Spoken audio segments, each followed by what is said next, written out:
Hepinize merhabalar dostlar, hoş geldiniz. Konumuz Bayern Münih Real Madrid maçı ile ilgili olacak. AS ve Marca gazetelerinde çıkan haberlere göre Arbeloa'nın orta saha dörtlüsü Valverde, Arda Güler, Bellingham ve Thiago Pitarch olacak. İlk maçta sadece Bellingham'ın yerine Tchouaméni oynamıştı dostlar. Bu maçta da Tchouaméni kart cezalısı olduğu için rövanş maçında forma giyemeyecek Tchouaméni. Real Madrid ölüm kalım maçına gidiyor. Özellikle Arbeloa'nın son maçı olabilir dostlar. Real Madrid nasıl bir düzenle sahaya çıkması gerekiyor? Nasıl bir dizilimle sahaya çıkması gerekiyor? İlk önce Real Madrid'in temel kadrosunu yapacağız. Sonra kendi tarzımda bir dizilim yapıp oyuncuları kendim yerleştireceğim.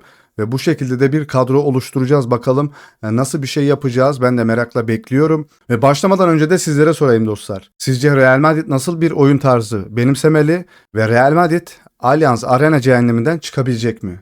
Turu geçer mi? Yorumlar kısmına bir yazın bakalım. Şimdi öncelikle Arbeloa'nın kadrosunu bir kuralım dostlar. Buraya Mbappe'yi koyar büyük ihtimalle. Buraya da Vinicius'u koyar diye düşünüyorum. Eğer çıkan haberlere göre AS ve Marca gazetesi buraya Arda Güler'i yazmışlardı. Buraya Arda'yı koyduk.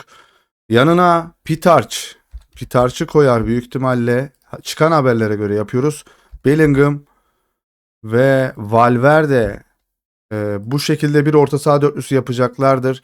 Buraya Mendy söyleniyor çünkü Olise ilk maçta biliyorsunuz Carreras'ın içinden geçmişti. Ferland Mendy'yi koyduk buraya ve yanına arkadaşlar kim yazıyordu? Militao yazıyordu. Militao ve buraya da Huijsen yazıyorlardı arkadaşlar. Buraya da Trent yazıyorlar. Trent. Ve kalede de Lunin olacak. Real Madrid'in kadrosu bu şekilde arkadaşlar. Normalde Arbeloa'nın dizilimi bu şekilde olacaktır.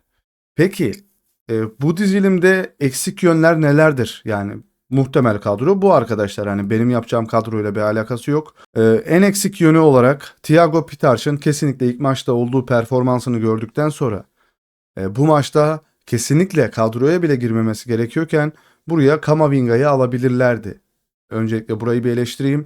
Carreras Olise karşısında gerçekten kariyerinin en kötü maçını oynadı. Belki kariyerini bitiren maçtı o maç, yine söylüyorum.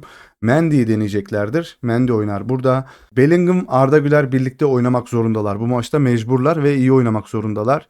Bu ikisi yine bütün topları ezeceklerdir arkadaşlar. Takımın kahramanı olmaya çalışacaklar ama hiçbir zaman da takıma fayda sağlayamayacaklar gibime geliyor bu dizilimle.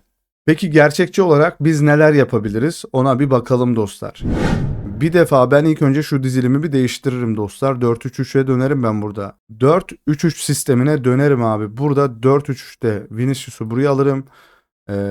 Mbappe'yi ortaya alırım.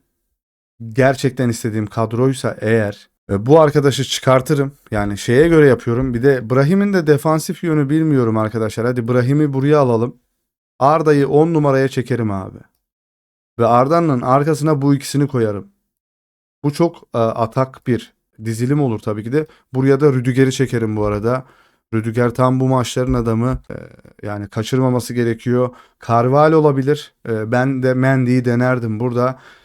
Kamavinga girebilir mi? Tabii ki de girebilir. Orada nasıl bir yol izleyebiliriz? Arda sağ uçta oynayabilir. Arkadaşlar şu şekilde yapabiliriz. Arda'yı buraya aldım. Kamavinga'yı buraya çekerim. Biraz daha defansif oynatırım burayı.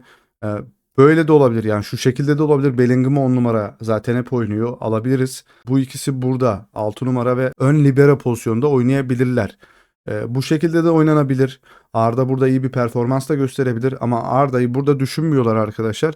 Hatta Arda'yı şöyle bile oynatır bunlar. Yani bu şekilde bile yaparlar. Yani böyle bile oynatırlar ama Arda artık kesinlikle solda oynuyor. Yani sol tarafa hapsettiler. Arda Güler sol tarafta, yani bu orta saha dörtlüsünün şöyle olduğunu düşün. Burada oynadığı zaman arkadaşlar Arda Güler'den pek bir şey beklememek gerekiyor. Sadece önündeki oyunculara servis yapabilir. Burada Olise ile de iyi oynadı Arda. Olise ile de çok fazla takışmaması gerekiyor Arda Güler'in. Yani bilmiyorum. Yapmaması gerekiyor. Çünkü kötü gösteriyor kendisini. Yani o ittirmeler, küfürler falan olmaması gerekiyor Arda için de. Yani bu şekilde de oynanabilir. Bunlar bu şekilde oynayacaktır. Benim hayalimdeki dizilim kesinlikle budur dostlar. Bellingham, Arda Güler birlikte oynamak zorundalar. Arda Güler orijinal pozisyonu, 10 numara pozisyonunda görev alması gerekiyor bence. Bu şekilde oynarsa Arda çok efektif ve etkili bir futbolcu olabilir. Ama asla bunu oynatmıyorlar dostlar. Bu şekilde Tchouaméni yok. Camavinga buradaki topları alıp buradaki arkadaşlarla buluşturup Valverde Bellingham'la veya direkt Arda'ya bir pas atarak Arda da direkt önündeki forvetleri besleyerek bir atak takımı olabilirler. Ama bu sefer de defansif zaaflar ortaya çıkıyor. Trent Alexander-Arnold defansif zaafı çok kötü.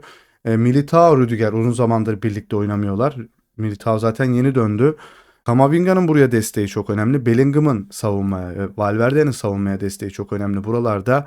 Ve bu iki arkadaşa özellikle savunma konusunda çok fazla iş düşüyor. Mbappe ve Vinicius Junior'un da bu maçta gerçekten ilerlemek istiyorlarsa savunmaya doğru buralara kadar gelmeleri gerekiyor. Bütün takım geldiği zaman buralara kadar, şuralara kadar gelmeleri gerekiyor arkadaşlar. Top Real Madrid'e geçtiği zaman hemen bu oyuncuların da atak yapıp bu oyuncunun da buraya çıkıp birlikte komple bir takım olmaları gerekiyor. Birlikte çıkıp birlikte dönmeleri gerekiyor. Çünkü bu bir artık maç değil, bir savaşa dönmesi gerekiyor. Arda Güler burada oynamayacak. Hemen Real Madrid'in kendi dizilimine bir getirelim.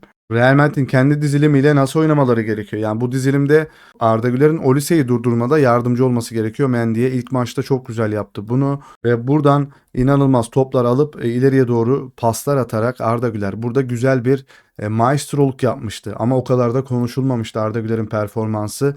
4 tane kilit pası, asisti heba olmuştu dostlar. Thiago Pintarç'ın kaleciye geri pasları ve burada rakibe Gnabry'e verdiği top ve karşı karşıya kalmıştı Gnabry pas hataları. Carreras'ın ikinci golü yedirmesi gibi bu hatalar. Trent'in şuradan topu kapıp ceza sahası yayının oraya rakibe top atmıştı. O hatayı da unutmuyorum dostlar. Bu pas hatalarının, kolay pas hatalarını Münih maçında yapmamaları gerekiyor. Çünkü yaparlarsa cezayı kesecek çok fazla oyuncu var. Harry Kane, Olise ve Diaz arkadaşlar, bu isimler gerçekten çok tehlikeliler ve buldukları zamanda atıyorlar. Arda Güler, Neuer'i biliyorsunuz çok fazla öne çıkıyor. Yine bir orta saha denemesi gelir mi diyeceğim de Real Madrid iyi oynarsa, özgüvenli oynarsa ama bu ikisinin olduğu takımda bunu da deneyemez. Hele böyle bir maçta asla denettirmezler. Bilmiyorum. Bellingham, Pintarç'ın savunma katkısını bilemem. Çok fazla koşuyor. Koşan oyuncu iyi savunma yapıyor demek değildir dostlar. Doğru bir hamle yapmak gerekir. Mesela Valverde'nin de atağa çıktığı, Mbappe'nin olmadığı bu kadrolarda Valverde çok etkiliydi. Mbappe döndüğünden beri ve Bellingham döndüğünden beri takım çok kötü oynuyor. 5 maçlık galibiyet serileri sona erdi. Tamamen kaybetmeye mahkum bir takım gibi gözüküyorlar. Bunun egosu birleştiği zaman burada takım olmuyor. City maçında tek forvetle oynayıp böyle bir beşli orta sahayla oynamışlardı. Ve bu orta saha dizilimi de gayet güzeldi. Koskoca City'yi eze eze yenmişti bu takım arkadaşlar. Tabi burada Tchouaméni oynuyordu. Tamam, buraya da hadi bunu alalım arkadaşlar. Bu şekilde de oynayabilirler. Yani böyle de bir şey yapabilirler ama sizce Mbappe gibi bir oyuncuyu yedek bırakabilecek güçte mi Real Madrid? Mbappe Real Madrid'den daha güçlü diyebilir miyiz dostlar? Bence diyebiliriz. Çünkü Real Madrid eski Real Madrid değil. Bu dizilimde olabilir.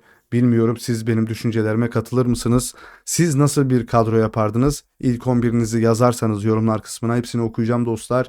Bugünlük videomuz bu kadar olsun. Sonraki videolarda görüşmek üzere. Videomuza like attıktan sonra hype hakkınızı kullanmayı unutmayın. Kanalımıza abone olduktan sonra bildirim zilini de açarsanız çok seviniriz. Kendinize çok iyi bakın. Hoşça kalın. Bay bay.